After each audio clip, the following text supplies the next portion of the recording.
Welcome to Business Beyond Borders, the go-to podcast for CPA firms seeking transformative insights. I'm your host, Lawrence Whittam, and with each episode we'll uncover key insights, best practices, and invaluable resources tailored for CPAs. From trending strategies to diving deep into outsourcing and offshoring, our experts will help in all areas of your business. Hey everybody, welcome back to Business Beyond Borders. So I have a very exciting guest today, Seth Fineberg. I'm sure many people know who he is, or at least have read a number of articles by him over the years. So hey, Seth, how you doing? I'm doing great, mate. Thank you so much for having me. True story, Lawrence and I just sort of met at a networking event late last year, and really just hit it off. And I think we share a lot of similar ideas about the profession. And I'm looking forward to the questions you have for me today. Any chance to share any of my thoughts on the great accounting profession is a welcome opportunity for me.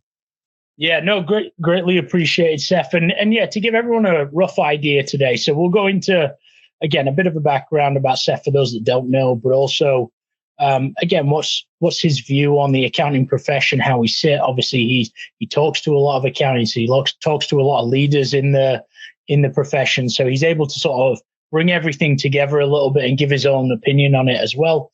And like Seth said, we met up again recently at the Digital CPA conference, but also I'm pretty sure we sat for a whiskey years ago with a few guys from Accounting Web as well, right when you were there. So, but that was... Indeed, we did. It might have been QuickBooks Connect or something like that. It was one of the bigger ones. But and then we'll also, speaking of events, we'll ask Seth what his opinion. I know you've posted something recently on a few events. So whatever your top events are for this year, yeah, it'd be cool to share a couple. So happy to do that. I did recently just read about that, so it's all fresh in my head.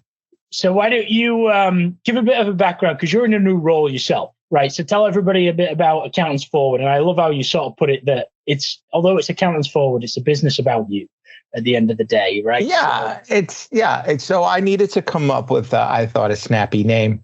And I realized it served two purposes. So one was that, this is a legitimate, business. It's a business concern that I started with the purpose of what the name says. I want nothing more in my professional life than to see the accounting profession move forward. Those who know me know how passionate I am about this. I've spent, 22 and change years overseeing the accounting profession and a variety of editorial roles. Most recent with Accounting Web for nearly 8 years. When they closed the doors here in the US, I needed to figure out what was my next move.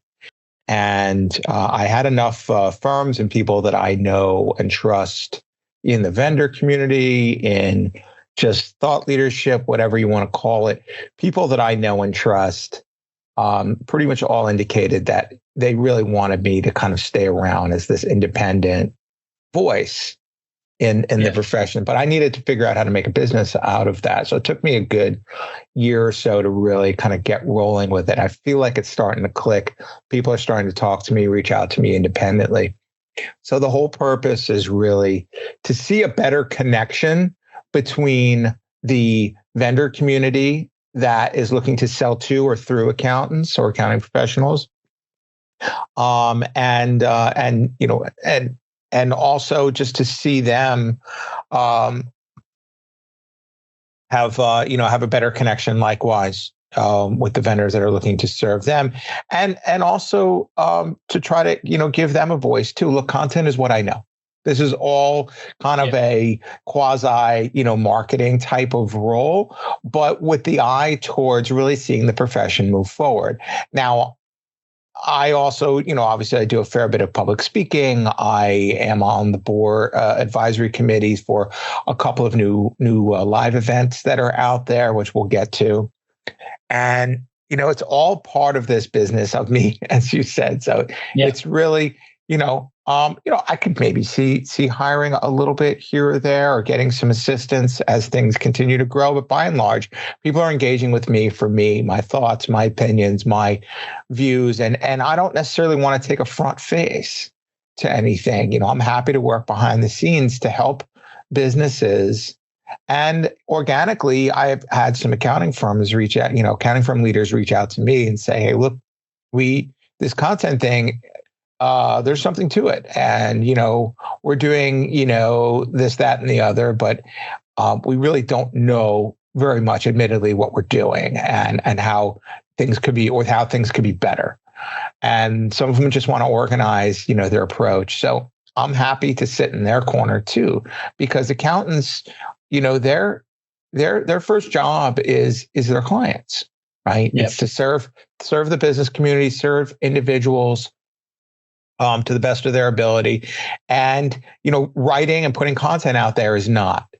But they realize that they need to put themselves out there too. So again, organically, I'm finding myself in those conversations and working out ways that I can help out some of these individuals to, so their voices get out there too. So I don't really make this entirely about me.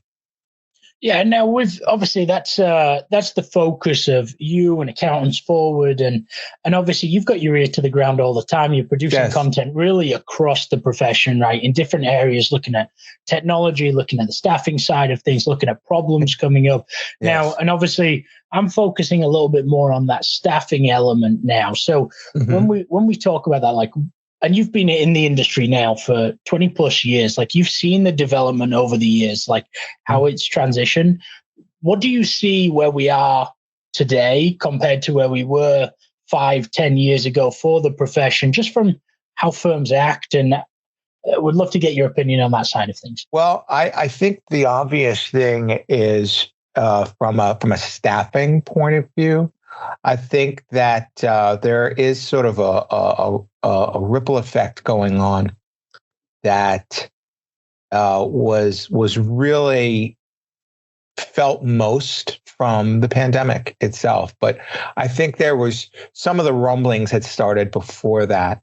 This idea of being in a connected world as we are, using the technology that we do, the writing was on the wall to really see more of this how we work kind of thing.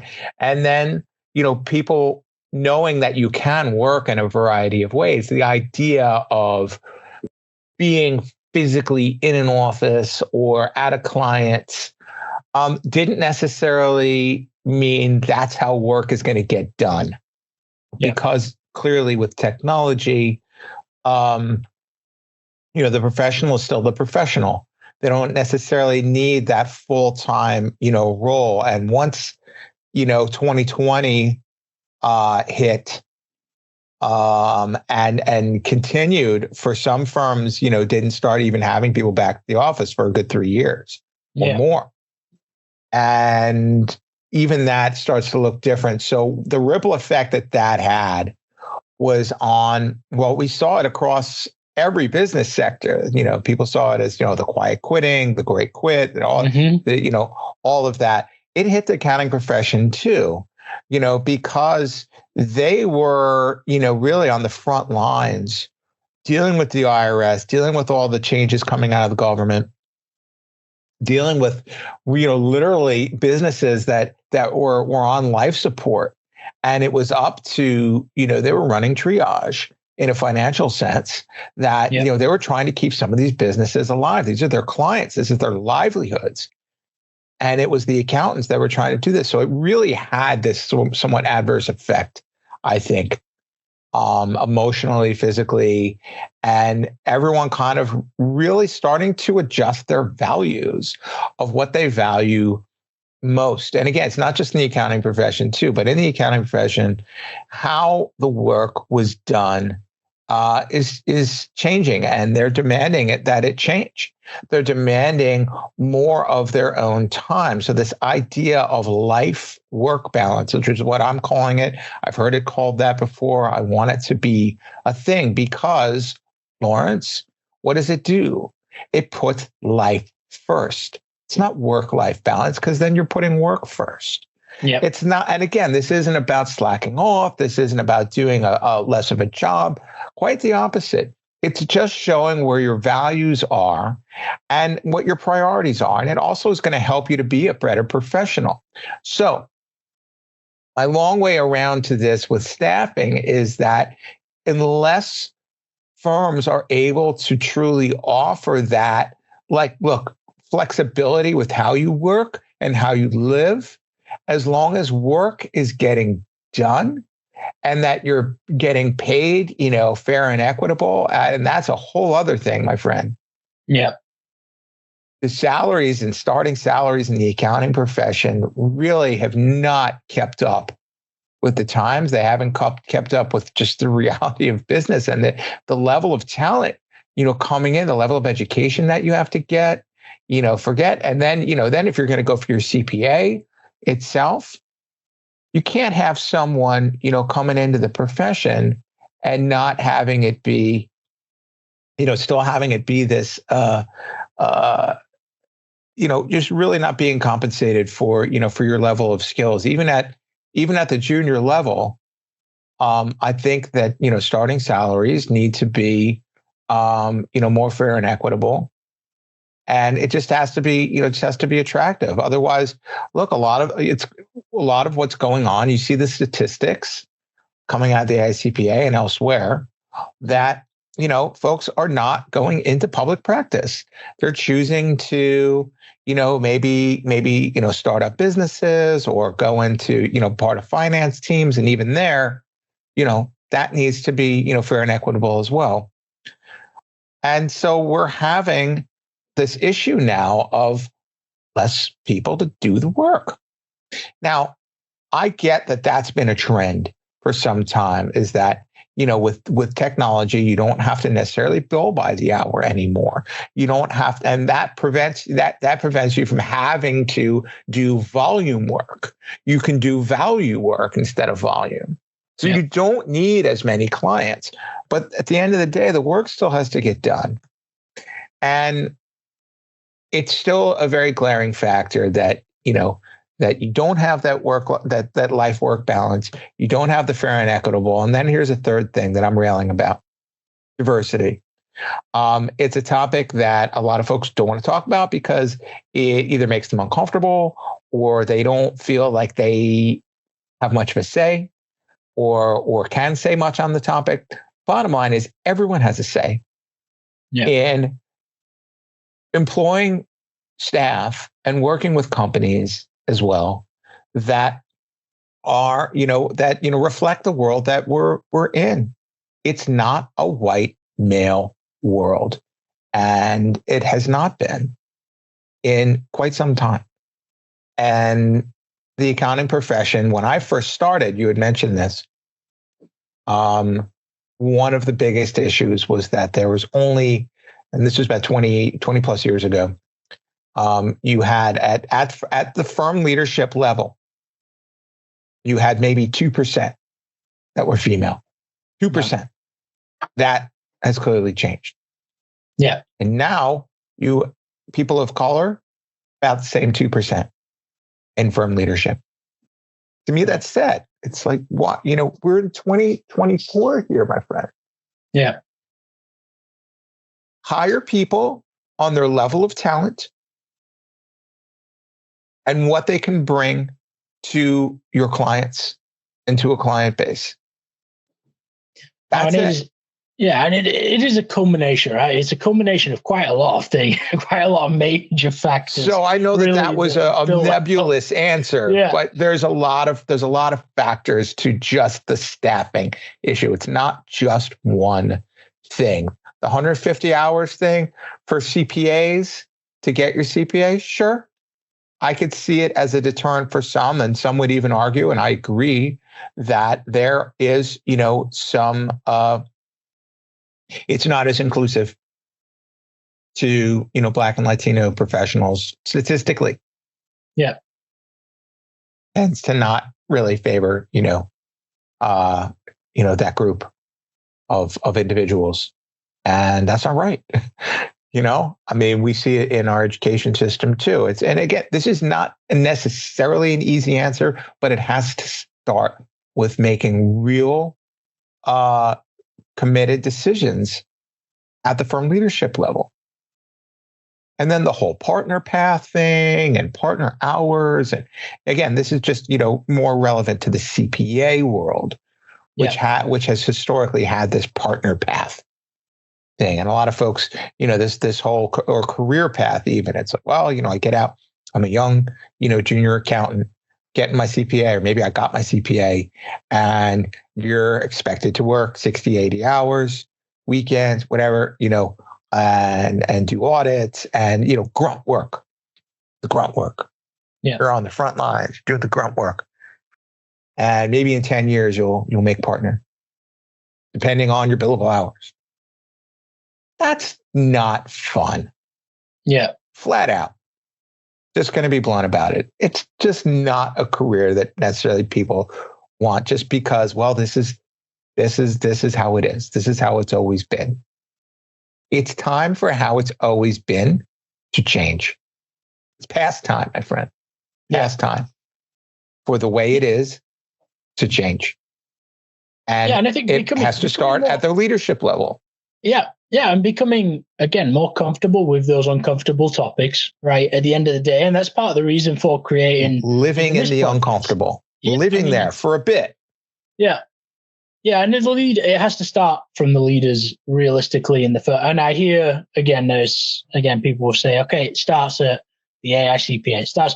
But again, I think they can only do so much, right? At the end of the day, like they'll put it out there. They'll say this firm is the leaders. challenge. It's the owners, it's the firms, correct, that need to really do it as a, and now, and putting that life work position in place, right? Just to break it down, like, can you give, what can a firm, when we talk about culture within this profession, right? Inside firms, whether it's a small firm, whether it's a big firm, like, what can firm leaders do from a small perspective, even just a couple of things, to move towards that life work balance, which is going to make their business more attractive, but also just make it more attractive for people looking at the industry itself?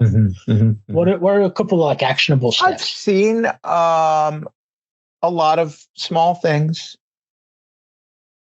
don't have to come in certain days of the week, not a requirement. You choose, or maybe the firm chooses, maybe they just really realistically look, how many days a week do we actually need you physically here? And again, I'm not all for fully remote. Let's get that clear. Because otherwise live events wouldn't happen and all that. No, there is something to a firm culture to being able to be together, exchange ideas, meet up. We're going to have, all right, this is the day we do this. Have some purpose. Agree. Have some purpose to it. Maybe end of the week, maybe there's something. End of the month, firm bonding, we go. We just do, we do lunch, we do, I don't know, go out into the community. I know some of the bigger firms very active in their communities. They enjoy that. They enjoy giving back to the businesses and people that they serve. Yeah. Just something that says, we care about you and your time. And both of us are parents. You're a new parent. Okay. Really don't physically expect you to be here for a few months, not a few weeks. Because that those first 2 to 3 months are intense. How do you expect someone to be, oh, we need you physically back here? No, you can still check in from home while your child's napping, or they're getting some care, what have you. Maybe even offer some childcare options from the get-go. Like, I know most daycare, we couldn't get our child in, and that's fine. I think it totally makes sense. The earliest we could get into daycare around here was 3 months. And they were all set up to do that. And we would supply them with whatever they needed, take care of our child. But those first 3 months, why should it just be, for the mother. It's parents. You're a team. Yeah, I'll mention outside whether your of partner, the male, female, it doesn't matter. Like it's your partner. If you're in a partnership with someone, that is, you are the parents, and you need to be there for those sort of crucial times. So having that flexibility, things happen, and as you know, yours are 2 and 4. Yes. Mm-hmm. Yeah. Doctor appointments, things come up. Yeah. Correct. Something gets sick. Oh man, I gotta. It's a priority. Yeah. We've had times where, we went to drop off for the day, went to drop him off daycare, and they're like, oh yeah, we don't really like, he's got a little kind of rash on the back of his head. We're sorry, can't take him in. Where do they go for the day? Sorry, you got to be flexible with when life happens, because life happens. Yeah. And if you're at a place that's just like, oh, I don't know, you're calling out a lot, you're not going to want to be there and it doesn't really foster, the time. It's like you want to focus on, not just, being a great place to, want to come to initially, but to stay. Yeah.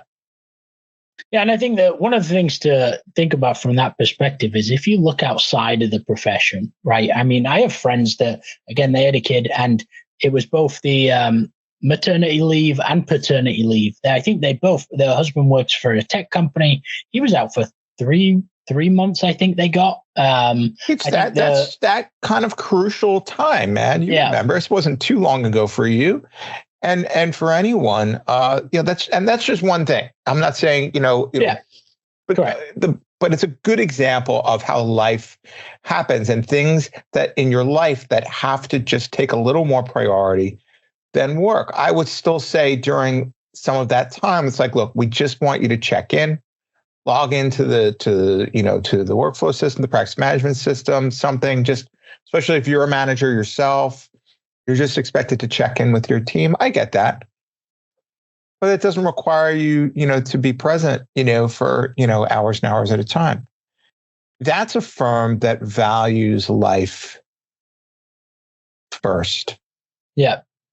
Yeah. And I think it's an individual, right? So again, it's not necessary that it's going to be the same thing for everybody, right? It's looking at, as you just grow, a couple of examples, I mean, it could be anything, individually, depending where your firm physically is. Yeah. Maybe you're like, we just, we really just, maybe we don't need everyone in the office all the time. Or maybe I don't know. It could be any number of things. Get creative.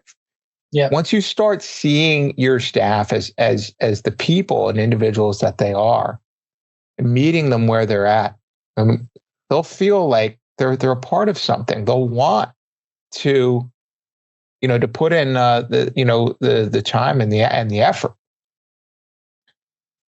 Now, can you give what's the opinion? Like, again, like I said, I mean, you have your ear to the ground, right? You're not just in this profession, but you hear what people are saying about the profession. Like, what's the outside view of the profession from your opinion that you're hearing, whether it's coming from people leaving and going to the private practice, whether it's people even at the grassroots level, high school, college, like what are you hearing in regards to the view of the profession itself? I think it's just that. I think it's all the things I brought up initially. It's that, it's not very diverse. It's not really, the life-work balance is out of whack. Compensation is out of whack. And just the whole, it's still, again, and I know, trust me, I know firms that are making a conscious effort to change all of those things. And that is how it is going to happen. And it might not be a comfortable thing, especially leaning into technology more too. All that's out there, it's not, I understand this, there's some distrust, out there because it's different. It's new to you. It's not the way that you're comfortable doing things, not the way you're used to doing things. This is what I mean about living in the uncomfortable. Yeah. Is, just doing things, engaging in activities that maybe aren't just things that you're used to. It's not that, things that cause actual discomfort. That's totally different.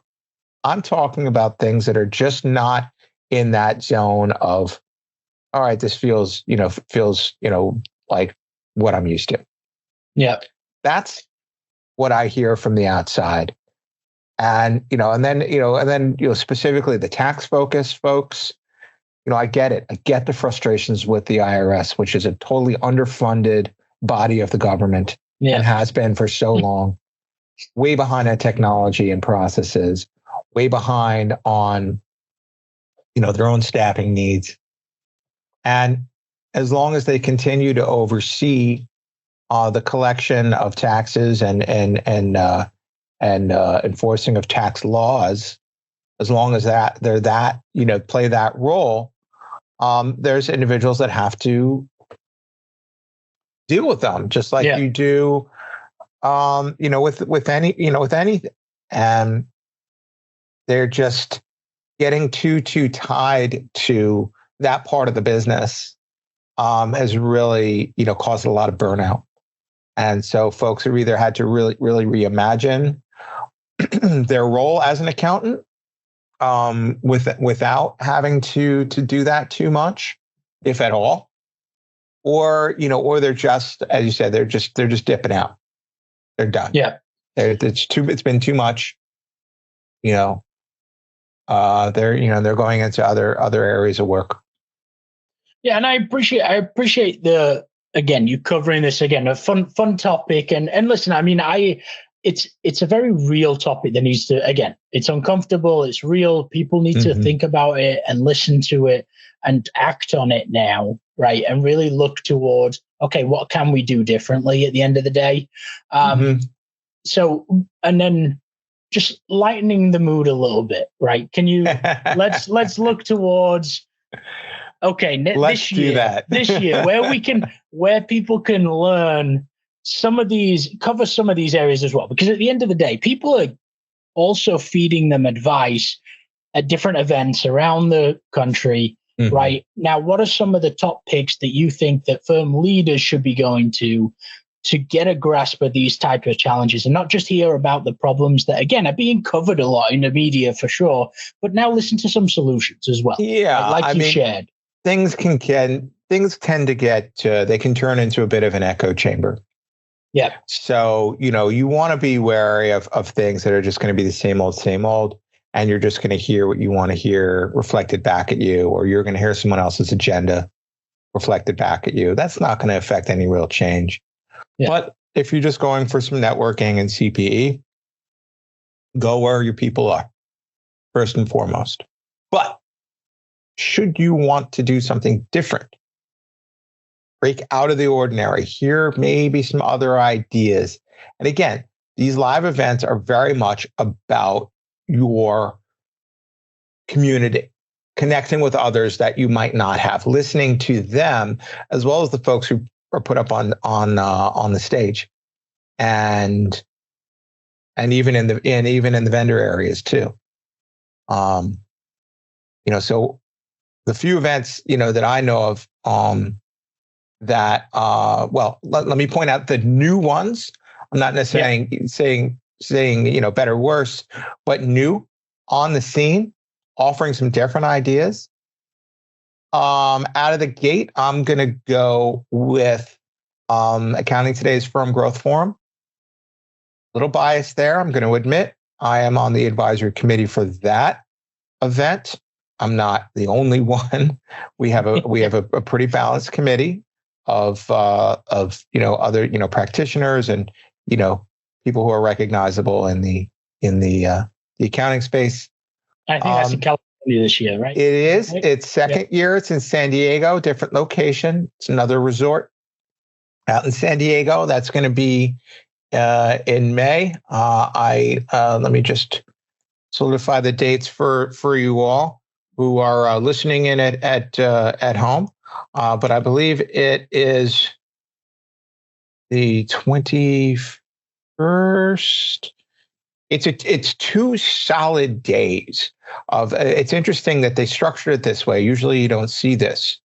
So what they want folks to do really is, you arrive on a Monday, right? So this is obviously before Memorial Day weekend. Yeah. So Tuesday the 21st, Wednesday the 22nd, the 2 solid days. So you arrive on like a Monday, settle in, maybe have some drinks in the lobby, catch up with some folks, and then it starts bright and early, Tuesday morning, full day agenda, workshops, keynotes, case studies on display.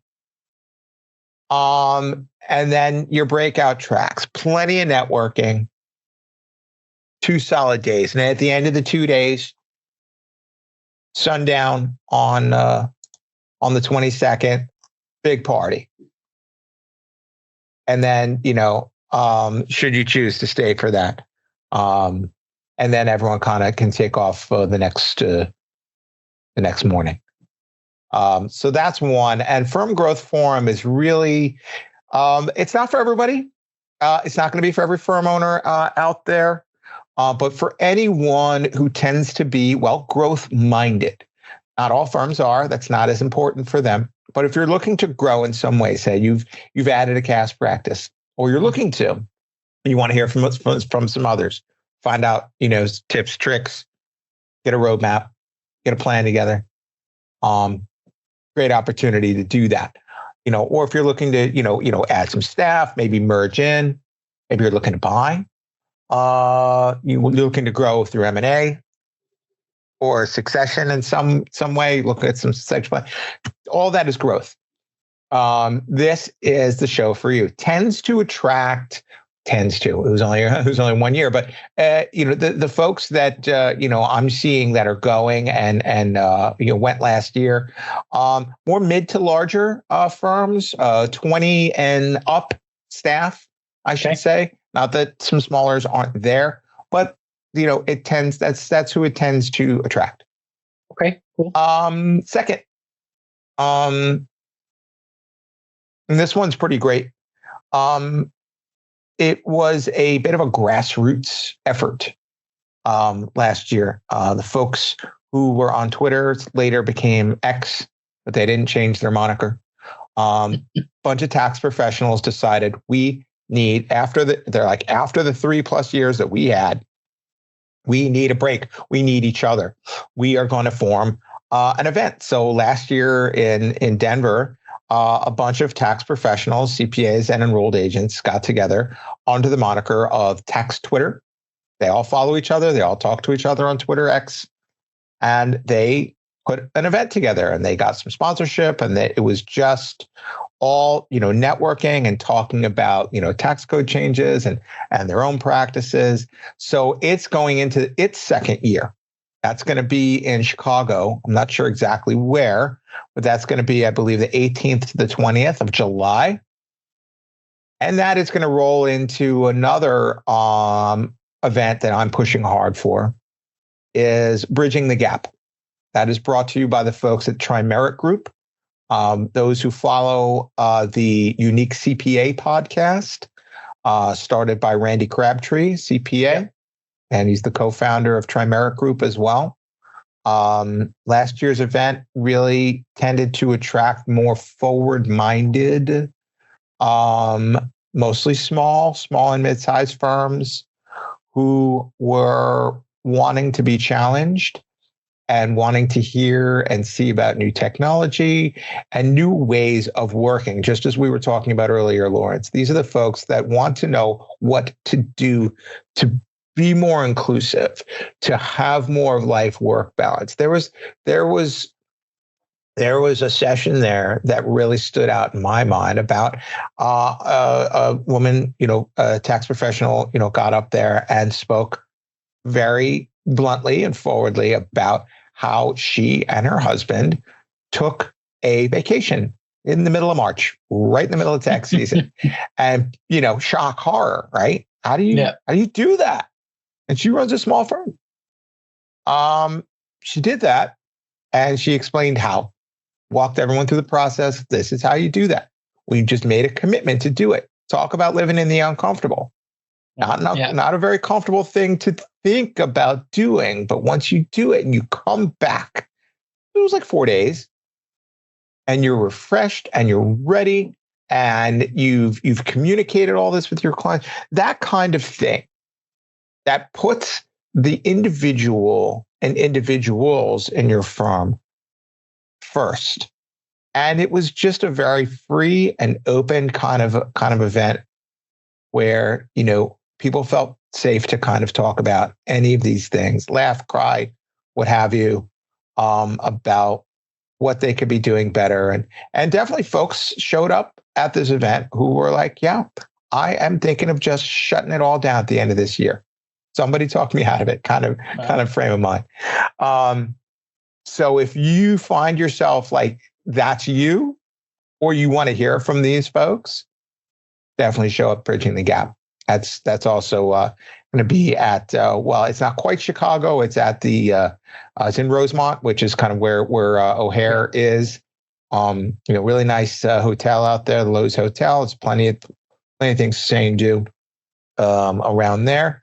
Also, for folks who might have missed it, ZeroCon is back.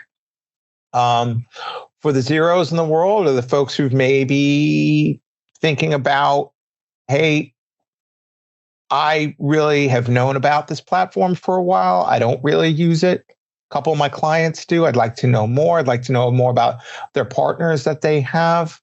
Again, tends to attract the more sort of forward looking. And again, plenty of folks, plenty of pro advisors, plenty of QuickBooks folks show up. Definitely when they had it 2 years ago in New Orleans, this year is in Nashville in the middle of August.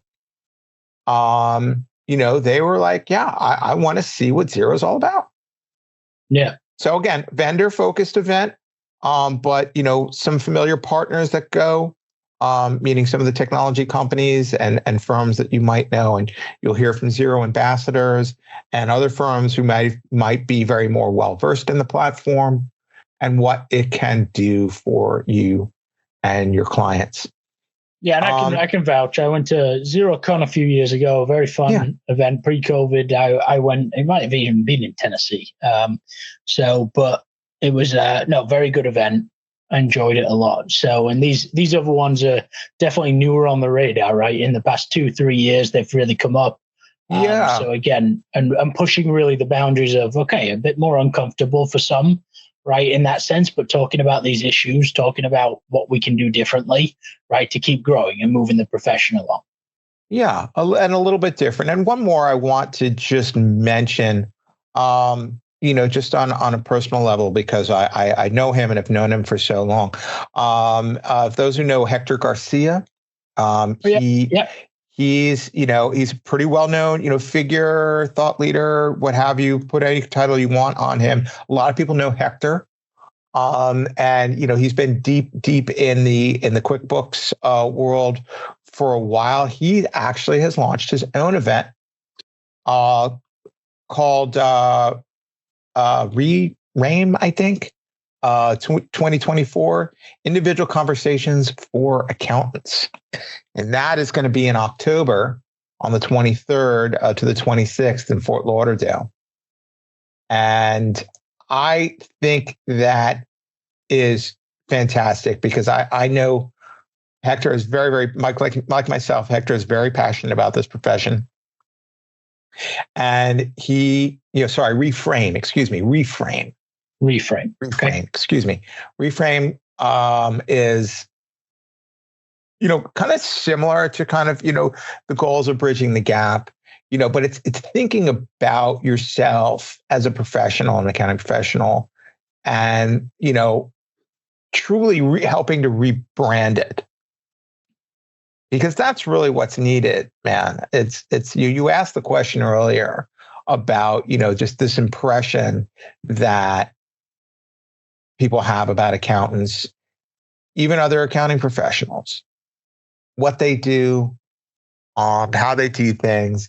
And, so he's making an effort to help try to and change that. as well. And I applaud him for it. But it's really great, man. Seeing, we're a couple years removed from, the worst of the pandemic that we saw, which all but shut down live events.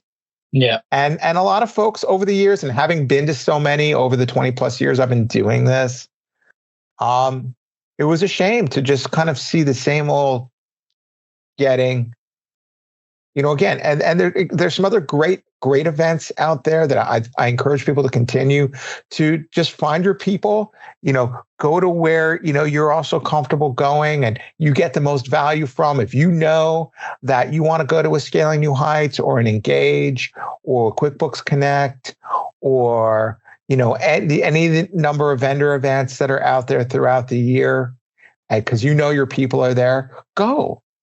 Definitely, because they're your support, they're your community. Yeah. But it's so great to just see, Lawrence, that people are willing to put time and freaking money into, and these are not cheap affairs to put on a live event. You're really literally putting your neck out there and saying, I believe in this. I think this can work. I'm going to put my time and my money into this because I think people are going to go. I think they're going to get some value out of it, and they need something, else. And, there was a time where I really thought live events were going to kind of go away because, of their purpose. A lot of them were just, well, I'm going for the CPE and I get to see some people that I like, but now that you can get your CPE pretty much anywhere, like I love what Blake and David are doing with Earmark. So easy. Just listen to a podcast, get some CPE. Fantastic.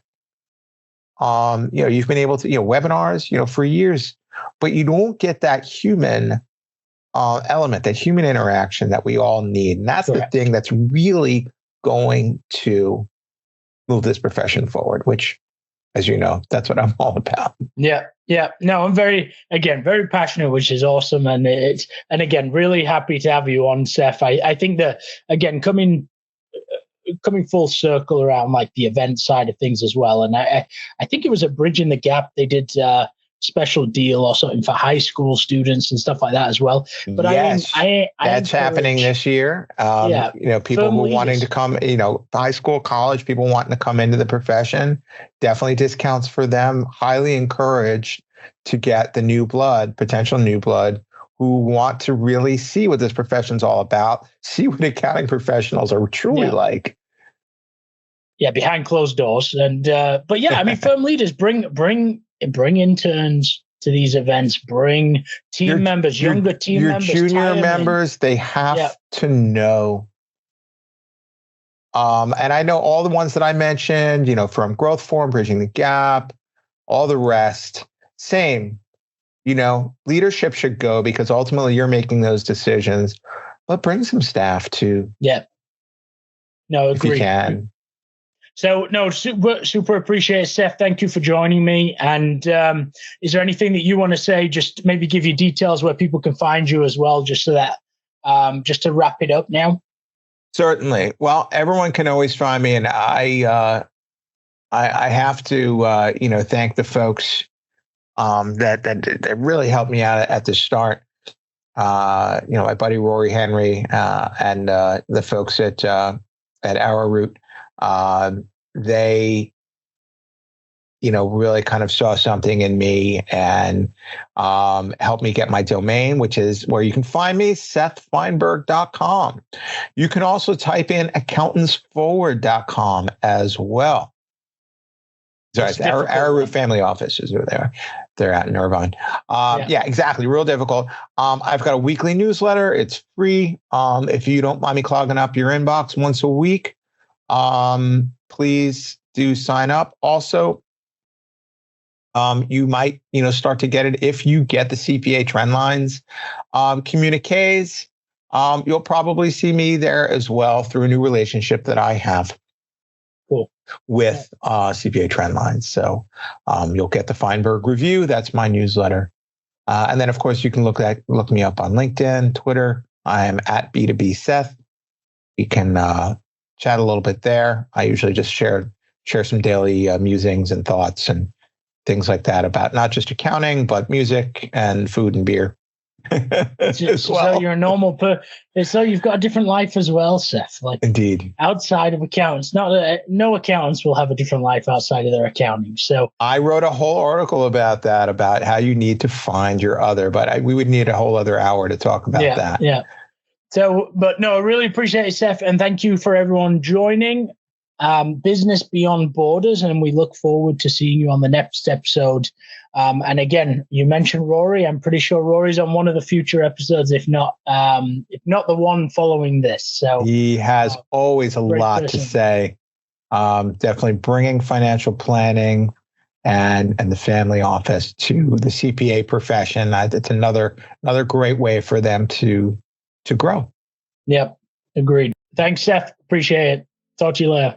Thanks, Lawrence. Thank you for tuning in to Business Beyond Borders. I'm Lawrence Whittam, and it's been a pleasure bringing you impactful insights tailored for the modern CPA firm. Remember, the world of accounting is vast and ever evolving, and we're here to navigate it together. For more resources and episodes, don't forget to subscribe and reach out to our experts. Until next time, keep pushing the boundaries of your business and explore the limitless possibilities beyond borders.